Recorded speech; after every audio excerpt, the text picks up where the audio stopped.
Hi class 9th, welcome to our channel Learn Academy. Please subscribe this channel, press bell icon for more videos. आज हम किस topic को discuss करेंगे? Change in temperature. देखिए temperature को हम किस तरीके से चेंज कर सकते हैं, Kelvin to Celsius, Celsius to Kelvin, और टेम्परेचर के कॉन्सेप्ट को हम समझेंगे। तो चलिए स्टार्ट करते हैं इस कॉन्सेप्ट को समझना।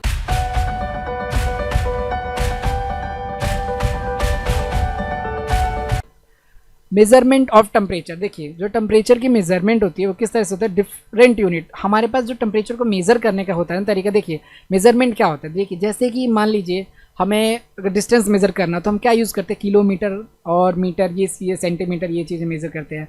ऐसे हमें कोई वॉल्यूम मेज़र करना तो लीटर, मिलीलीटर, ये यूज़ करते हैं। इस तरह का जो टेम्परेचर है उसको मेज़र करने के लिए 3 यूनिट्स का हम यूज़ करते हैं, जिसमें से 2 के बारे में पढ़ना है। तो जो पहली यूनिट का हम यूज़ करते हैं उससे हम बोलते हैं केल्विन, और दूसरी जो डिग्री इन सेल्सियस, और एक फ़ारेनहाइट भी होती है। ठीक है, ये फ़ारेनहाइट भी होती है। जैसे हम जब डॉक्टर के पास जाते हैं तो हम अक्सर देखते हैं कि वो थर्मामीटर यूज़ करते हैं, तो डिजिटल थर्मामीटर होता है तो फ़ारेनहाइट में टेम्परेचर बताता है, अगर मरकरी वाला टेम्परेचर हो तो सेल्सियस में। तो इस तरीके की चीज़ें होती है हमारे सामने। ठीक है, तो ये बेसिकली क्या है, ऐसा यूनिट है। ऐसा यूनिट जैसे कि किसी चीज़ को अगर मेज़र करते हैं तो उसके जो यूनिट यूज़ करते हैं वो होते हैं टेम्परेचर के। कौन कौन से हैं, केल्विन, डिग्री ऑफ सेल्सियस और फ़ारेनहाइट। ठीक है, ये आप याद रखिएगा। अब 2 को हम डिस्कस करते हैं। तो सबसे पहले बात करते हैं केल्विन। केल्विन क्या है? केल्विन एक ऐसा यूनिट है किसकी, टेम्परेचर की। केल्विन को किस सिंबल से लिखते हैं, केल्विन को के से लिखते हैं।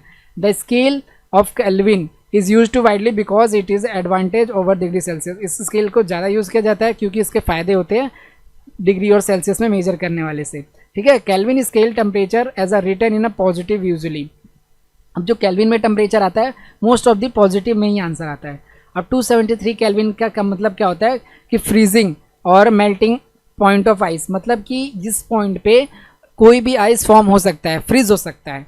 ठीक है, 273 केल्विन पे, ये चीज़ आप याद रखना, 273 के केल्विन पे कोई भी चीज़ फ्रीज हो सकती है और मेल्ट हो सकता है आइस। और 373 केल्विन पे क्या हो सकता है, वो आपका जो वाटर है वो बॉयल हो सकता है, उबल सकता है पानी। कितने पे, 373, 373 केल्विन पे आपका वाटर बॉयल कर सकता है। उसके बाद से at -273 Kelvin consider the absolute zero temperature. जो -273 केल्विन होता है उसे हम एक तरह से जीरो टेम्परेचर माना जाता है, एब्सोल्यूट जीरो टेम्परेचर।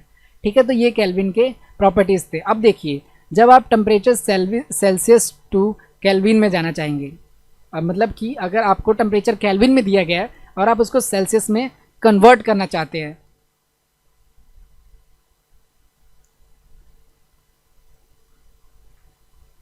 सेल्सियस से जब हम केल्विन में जाना चाहते हैं तो क्या करते हैं, हम 273 को सब्ट्रैक्ट कर देते हैं। ये फॉर्मूला प्लीज़ अभी कॉपी पे नोट कर लो, ये बहुत ही इंपॉर्टेंट फॉर्मूला है। इसके बुक, आपके एनसीईआरटी बुक्स में भी बहुत सारे इसके क्वेश्चन है और एग्जाम में पूछे जा सकते हैं। प्लीज़ स्टूडेंट्स को नोट जरूर करिए। देखिए आप कभी भी सेल्सियस से केल्विन में जाएंगे, मतलब केल्विन टू सेल्सियस कन्वर्ट करेंगे। जैसे कि मान लीजिए आपको 300 केल्विन एक आंसर क्वेश्चन दे दिया गया। ठीक है, ये है आपका 300 केल्विन और आपको बोला गया कि इसे आप किस में कन्वर्ट करके दिखाओ, सेल्सियस में। तो आप क्या करोगे, 273 को इसमें से सब्ट्रैक्ट कर दोगे। ठीक है, 273 को इसमें सब्ट्रैक्ट कर दोगे और जो आंसर आपका आएगा वो किस में आएगा, वो आएगा आपका सेल्सियस में। ठीक है, तो ये हो गया 227 डिग्री। ठीक है, डिग्री ऑफ सेल्सियस, ये कन्वर्ट हो गया। तो सिंपल सा ये न्यूमेरिकल होता है, बस आपको सब्ट्रैक्ट करना होता है। जो भी चीज़ केल्विन में दी होती है उसको हम सब्ट्रैक्ट कर देते हैं 273 से, तो हमारा आंसर किस में आ जाता है, सेल्सियस में आ जाता है। उसके बाद से देखिए सेल्सियस क्या होता है, सेल्सियस को सी से लिखते हैं हम। सेल्सियस का सिंबल जो होता है सी होता है। ठीक है, और ऊपर डिग्री लगती है। उसके बाद 0 degree Celsius has been defined as the freezing point of water, यानी 0 डिग्री सेल्सियस पे कोई भी पानी फ्रीज हो सकता है, बर्फ़ बन सकता है।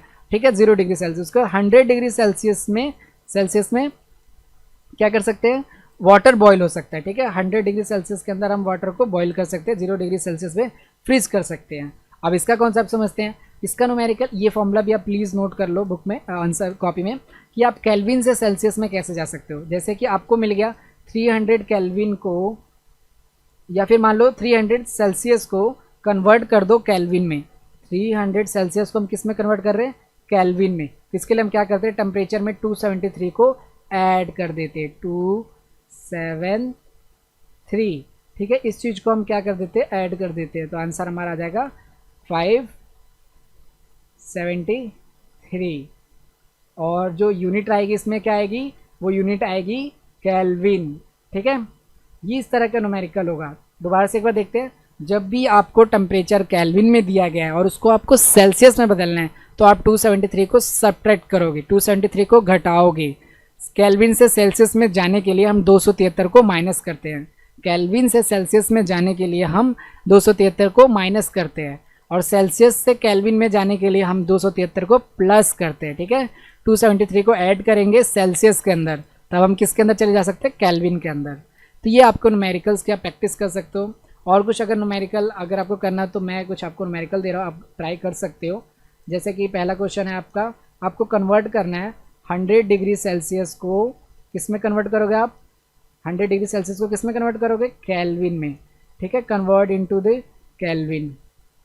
ये आप चाहो तो अभी 2 मिनट में भी कर सकते हो। कमेंट बॉक्स में आप आंसर बताना और इसकी प्रैक्टिस ज़रूर करना। इस तरीके से आपको चेंज करना है 240 केल्विन को 240 केल्विन को किसमें चेंज करना है आपको, डिग्री में, आई मीन डिग्री सेल्सियस में।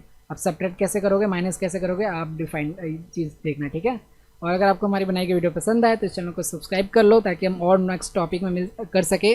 और all the best, please answer बताना कमेंट में। Thank you dear students.